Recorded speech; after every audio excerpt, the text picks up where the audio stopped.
The 1960s was a decade that fought for the rights of many people. A main group that got many rights during this decade were the French people, as French-English relations started to improve the lives of French people economically, socially, and politically. We dive into what happened during the 1960s and how French-English relations improved during this time and the events that caused French-English relations to improve. The 1960s impacted Canada's French-English relations socially, politically, and economically. The economic stance for the people of Quebec is improving.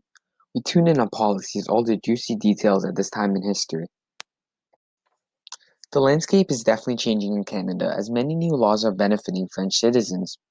One of the biggest changes John Lesage made is allowing highly educated Francophone citizens to be hired for public employment, and now, Francophone-speaking workers can talk in French in the workplace. Additionally, universities are starting to recruit more French citizens into their universities. This is due to the fact that many proposals suggested to dismantle, restructure, or renew the federal system, so that French citizens can have more rights and receive equal treatment in all of Canada. Hold on. How would better education for French citizens affect the economy? Thank you, Jake, for asking that brilliant question. If French citizens receive better education, there will be more job opportunities for French citizens, thus improving the economy for French citizens, as they would have more jobs if they receive better education. Thank you, Paul, for that brilliant explanation. The Quiet Revolution is taking over Quebec as things seem to be changing rapidly in Quebec. This is due to John Lesage taking over with his Liberal Party and is making changes fast.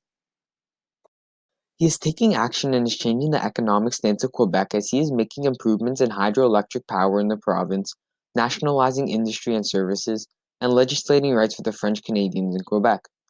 This revolution, however, is not being broadcasted, announced, or displayed, which is why it's known as the Quiet Revolution.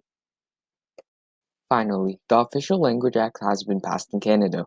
Why is this important, you may ask? Well, this officially means that the official languages in Canada are now French and English.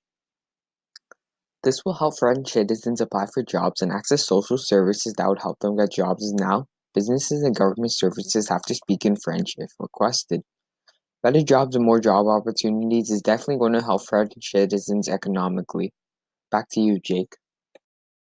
Thank you, Paul, for that very detailed report on the changes that have come to French citizens in Canada. The economy in Canada is changing for the better for French citizens in Canada back then, as more jobs would be available for French citizens.